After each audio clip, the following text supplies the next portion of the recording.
There's just so many things that we can learn from in our mistakes in the past. And there's so many things we can change. We have a caller on the phone. Hi, Patrick. Thanks for calling in. Welcome to Moments Clarity. Hey, Tiffany and Sherry. Hey. So I just want to compliment both of you because, you guys are about second chances. And as Tiffany knows, she gave me a second chance. Mm-hmm. I recently had to do a little stint. And, so I commend you, Sherry, for doing what you're doing because I know personally, I'm lucky because, my family's in a fairly decent position. But, for some of those people that I was in there with, I know when they get out, they don't have a lot of options. And when you're in there, you get to actually hear the stories of what they go back out to. And it's a tough go. And, I see why, people always are like, how do you go back to prison? But when you talk to some of these guys, that's all they know. That's all their family knows. And so, it's hard to find, somebody or a group to help you navigate some of those difficulties. Mm-hmm. I guess the main thing is, I know when I first got out, the part that was hard was getting a job. But when I was facing frustration, I didn't really have anybody to go to and tell them how I was feeling. And so it caused me to relapse. But, I've been clean for almost 2 years now. But Sheree, how do you guys support, like if someone's going through a difficult time, do they just call you up and talk to you, or do you have like counselors that they can go to, or how do they navigate that part or relationship? Yeah, that's a really great question. We do get a lot of calls. I'm not able to get to them all, but what we do is we have a lot of community involvement. So on a weekly basis, we provide free workshops, gatherings. This Sunday, we're all going rock climbing. The only cost to come is 48 hours of sobriety. So we're always providing dinners and group sessions. So there's a lot of support there. One thing I really want to do, and we just have to get to a better level of profitability before we can do this, because we already have limited resources because of the amount of time and money we spend into preventative care. But my goal is to get a on-staff licensed counselor that can allocate a certain amount of hours a week to be available for our hustlers anytime, and it will be anonymous help. So that's part of our 2020 goals. That's amazing. That's awesome. I know, I was incarcerated in Utah, and so they're I think they're a little bit more progressive as far as the criminal reform. So there's a lot more options now. I transferred out here to Florida, and I wasn't expecting it, and so I just didn't know where the resources were. So do you guys have like a website where, inmates that get released in your area, like, can find some resources to go to? Or how like if you got walked out of prison where you're at, how do you navigate, or what's the first step someone can take to start? Well, there's an organization out here called Unlocking Doors, and they have all the resources. Our expertise is second chance staffing. That's it. We can't help you get housing. We can't give you all the resources. We could, but then we're not placing people in jobs. Because one thing a lot of people don't realize is we are a for-profit. We're not a nonprofit. So we only rely on bringing in money based on our results. So we rely a lot on the other nonprofits that are partnered with us to give these services and direct the people coming out of prison our way. Okay. Right. You can't be like a one-stop shop for everything. You have to be kind of focused and grounded. So your main focus is to help somebody rehabilitate by getting them a job, right? Mm-hmm. Absolutely. And finding purpose. We provide addiction resources. We have an app called Freedom 365, which is a free year-round virtual recovery app that helps you with tools and resources to maintain your sobriety. And honestly, a huge reason we have so much addiction resources and discussions is because of my own recovery and needing that. So it's really brought addiction resources to the forefront of our company, which I think is a great thing. Well, I just want to tell you both, I appreciate what you both do, and you guys have a nice day, and I'll listen. Thank you. Thanks, Patrick. Thank you. And good luck. And you're doing the right thing, too, of getting, your feet on the ground and learning from your mistakes. You're kind of a role model in that. So it can happen. It does. It does. And thanks for calling in, Patrick. And so, that's a good example of somebody that I know that just was at the wrong place at the wrong time and trying to get his life back together. You know what I mean? Just people make mistakes doesn't mean that people have to always be punished for them. It depends what it is, though. I mean, I'm thinking of some, random stuff, but there are some habitual offenders, or we used to call them frequent flyers. I don't know if you know this about me, Sherry, that I used to work in the juvenile correctional facilities and maximum risk and with level 10 and stuff like that. So more of the second chance for juveniles. I did that for about 8 years. I was going to say, is there anybody she doesn't take? Sherry, is there anybody you don't take? Oh, yeah. So it's a good question. We don't currently have any clients that hire sex offenders. So right now we don't have the resources to navigate that. Sometimes we get a lot of backlash for that. I can understand that. That's a different category for a lot of people.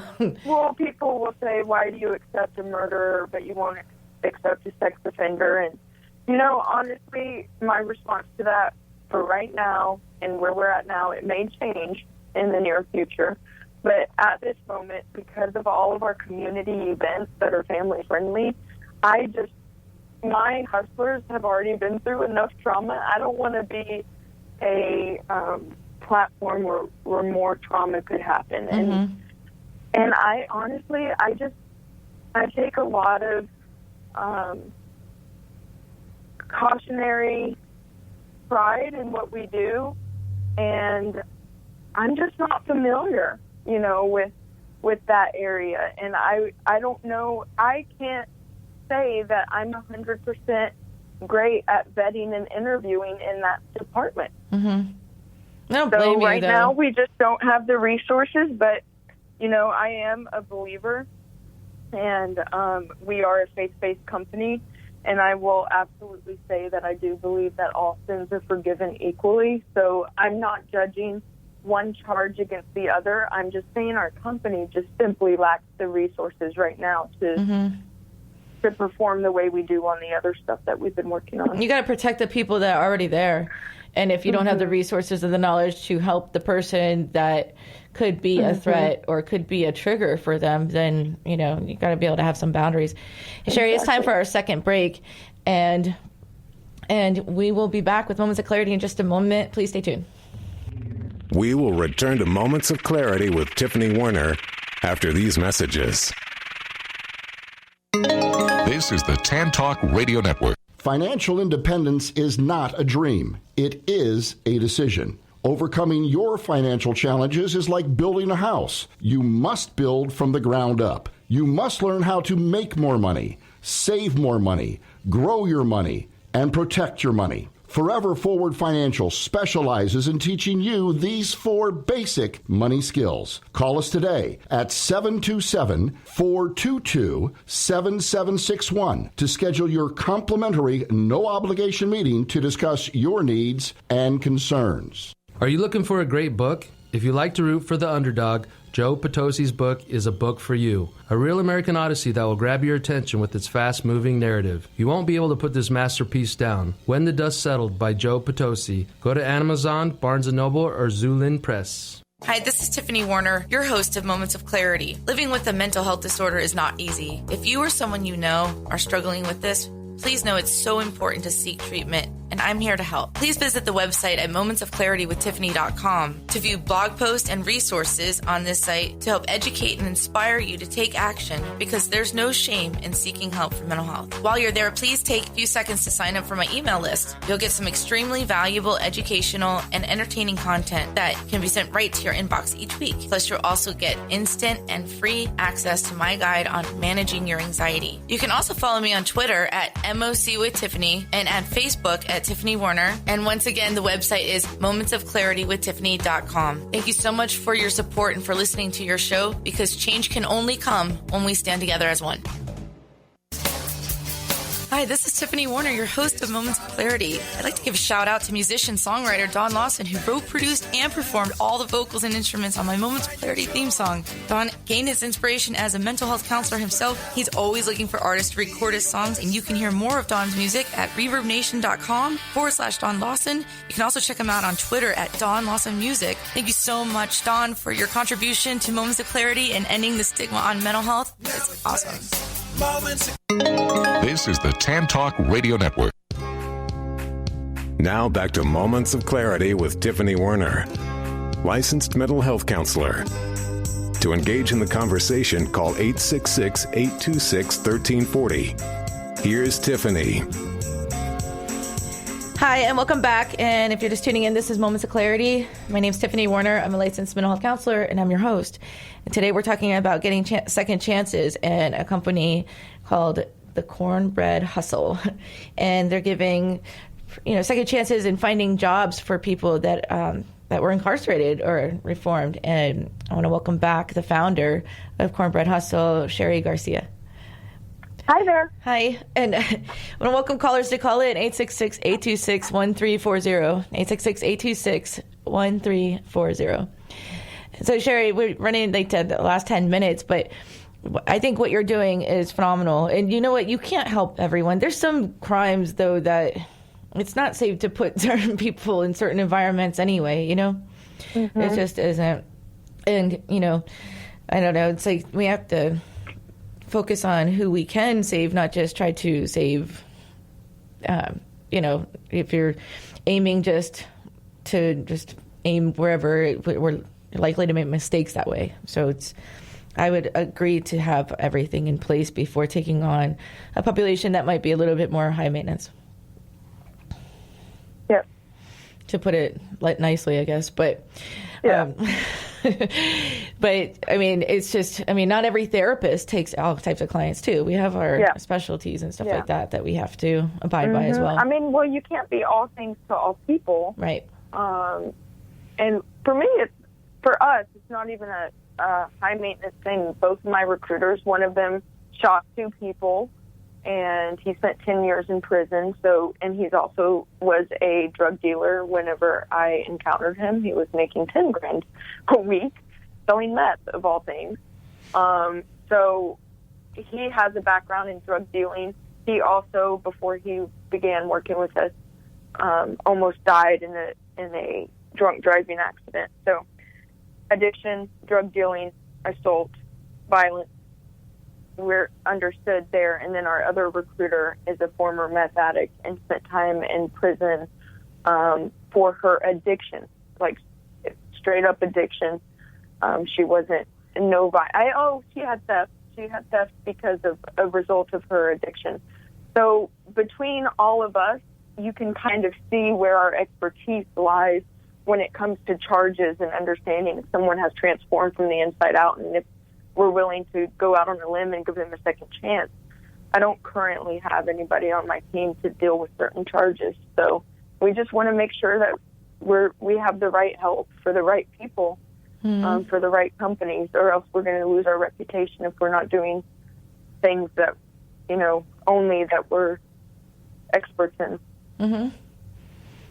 Right, and I just understand that there's a lot of facilities that probably they have their stigma on what they want in their facility as well. Yeah. All the time. We have clients that actually say they don't want anybody with prior drug addiction. We have clients who say we don't want anybody with a violent charge. And they always have good reason. Like a pharmacy's not going to hire a former drug addict. You got it. Or like a daycare is not going to be interested in our guys with kidnapping charges. So it just is what it is. It's common sense. Makes sense. Yeah. If theft or finance theft, they're not in a credit card facility. But, that's just the things that happen anyway. But, And that's something that, how you were, to round up back into the beginning of the show, you were saying, I think that people need consequences for their mistakes or for their actions. And, so that would be a consequence that would live